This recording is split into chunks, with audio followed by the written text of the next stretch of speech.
Okay, Into the Buzzsaw, edited by Kristina Borjesson. And this is Leading Journalists Expose the Myth of a Free Press. And interesting story on how I got this. This was originally published, I think, in 2001. I got my copy at the beginning of 2002. It is 2002, surprisingly enough, by Prometheus Books. So here's how I got my copy first, and then I'll delve into it. I've got a few important little rabbit trails I want to run down really quick with this. I heard Kristina Borjesson, I'm assuming that's how you say her name. I originally heard her interviewed on the local NPR station. I believe it was the Glenn Mitchell show that interviewed her about this book. And I remember at the time, this was, of course, after 9/11, and I was still kind of, a lot of that floating around in my head, trying to make sense of kind of the state of things. But this was like March or April of 2002. And I'm listening to the local radio station, listening to her interview. And I was really moved by, she had investigated, I believe it was one of I want to say the plane that went down in 1996 over Long Island. She had investigated that plane crash, and it messed up her whole career. So basically the point of this book, this is a compilation of authors who were all at one point in time were big mainstream journalists that all had their careers destroyed by one particular story or another, and this is all of their accounts of how that happened. Really good stuff. And again, this is one of those that's really neat because it doesn't stick to a left-right kind of narrative. This really goes all over the place. So it's really challenging, I think, for a lot of people to really face that. I remember when she was being interviewed, the local NPR host was really kind of caught off guard by some of the stuff she was saying, and she kept backing up everything she was saying, and that really intrigued me. And at the time, you could get this by making like a $120 donation to the local NPR station. And I thought this was during their pledge drive, and that's usually when they bring out the really good literature. So of course I got on the phone, made my donation, and got my copy of Into the Buzzsaw. And this really good. Cannot stress enough. Really good information in here. Lots of good story. I'll just give you a quick overview of who all is covered in here. And remember, this is now 20 years old, so I'm sure if she decided to come back and write a part 2 of this, you could probably fill several volumes with stories. But this has Greg Palast, who a lot of you are probably already aware of, and of course Kristina Borjesson. Hers was about, I'll have to look up which flight that was, but there's David Hendricks, there's Philip Weiss, there's April Oliver, Michael Levine talking about the drug war. That's a really good one about covering up of the government involvement in the drug war.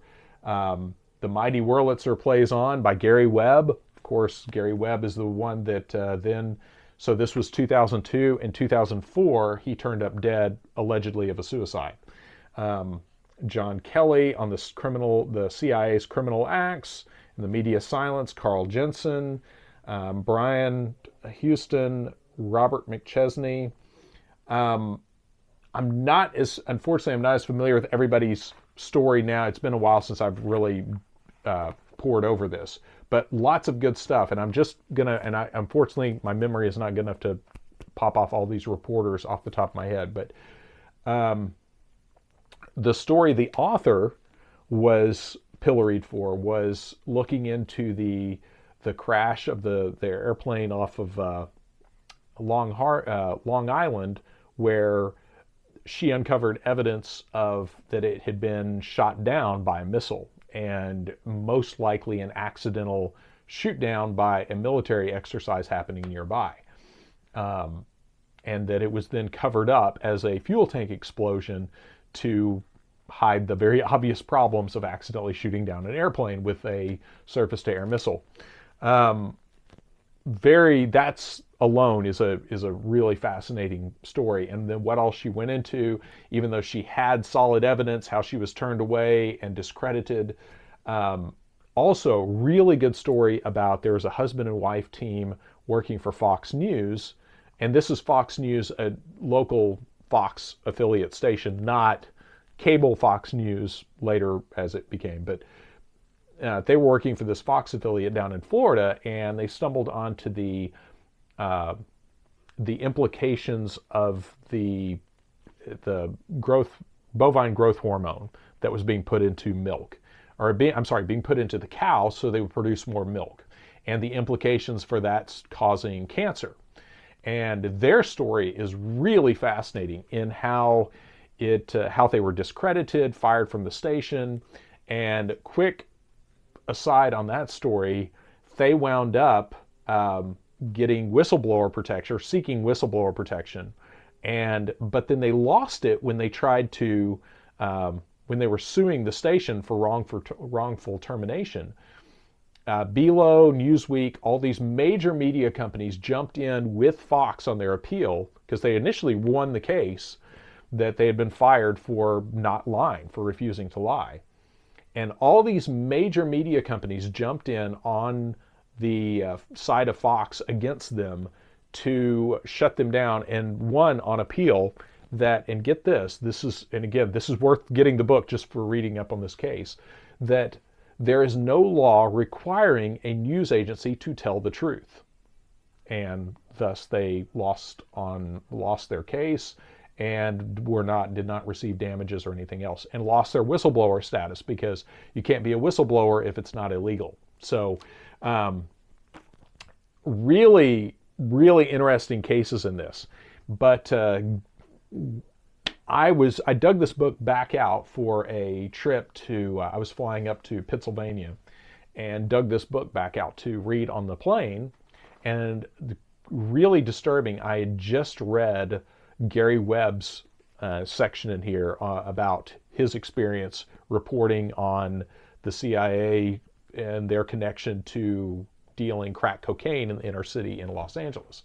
I just read his section on that when literally like a day later, word came out that he had killed himself. So that was really haunting, and caused me to have a whole new interest in digging through this book again. So lots of good stuff. And on that subject of suicide, and I'm going to link at the end of this to another video I did on the How to Kill series by John Minery, because I think it's important to note that there is actual literature out there about how to falsify deaths like that. That's how to create that look, how to stage something like that.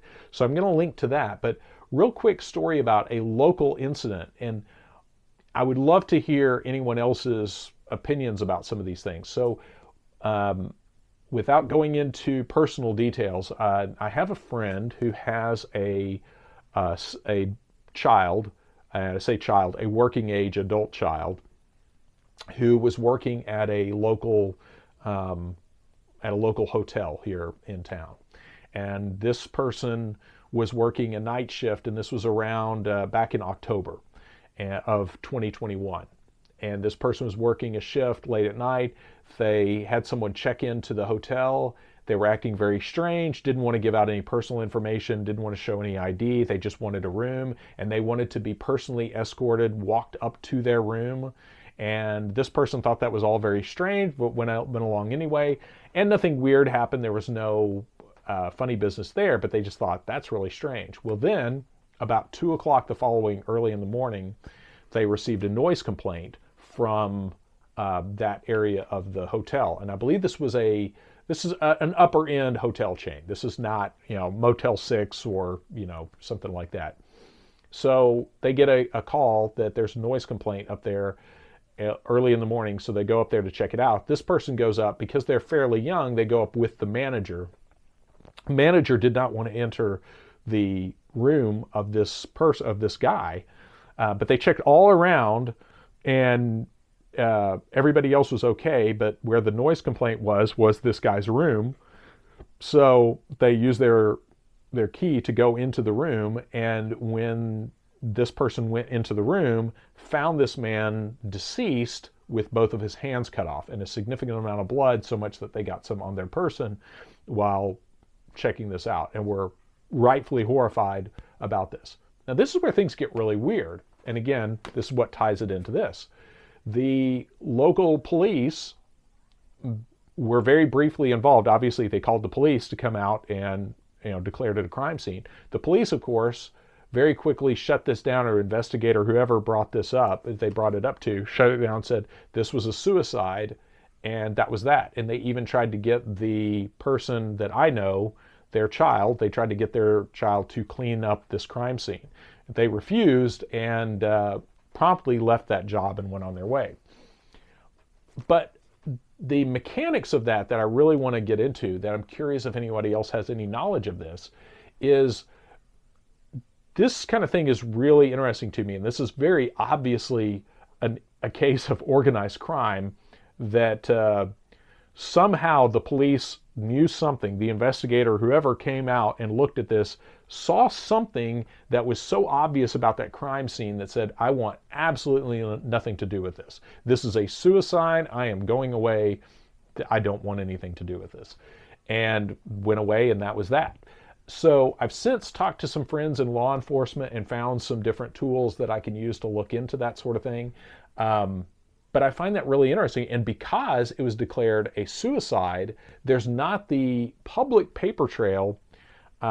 My friends that I talked to about this said I would have to go to the county courthouse and request records for that address about inactive cases. But I find that interesting, that I think that to me tells you that there's something about certain crime scenes. And I would even guess that there might even be some kind of sign or some kind of signal or something that is left at crime scenes like this, where organized crime is concerned, that is so obvious to people in the know that they know to turn away from this and disregard it completely. As with Gary Webb and that sort of thing, that they immediately know, don't pursue this. So I'm curious if anybody has any thoughts on that. Obviously, I can't think of a reasonable way by which a man could cut off both of his hands. And obviously, he was making a significant amount of noise. It didn't sound like he wanted both of his hands to be cut off. And I don't know about any other injuries. That's the only thing that was obvious to this friend that I talked to. So anyway, very interesting book. Highly recommend it. So yeah, and like I said, I'm going to put at the end a link to the John Menery books that I've also reviewed, and also to the Randy Noblitt book on cults, because that gets into secret hand signals and such. If you didn't watch that one, that's a good one about, I'm curious if anybody else has had any experience with weird hand signs and signals and things like that used with cults and organized criminal factions and that sort of thing. So anyway, Into the Buzzsaw by Kristina Borjesson. Really good book. This is, again, last time I checked, is pretty easy to get. I've actually bought a couple of copies of this because I think my original, I loaned it out to somebody and they didn't give it back to me. So I think I even have a backup copy of this in paperback. So anyway, great information. And some of these you are also worth looking at, because sometimes some stuff gets excised from these when one of the authors might say, gee, I don't really want my stuff in there anymore, and pull it out. So it's always interesting to compare reprinted editions and see if anyone has requested their work, or if anyone's work has been removed from a compilation like this. So there you go, Into the Buzzsaw by Kristina Borjesson.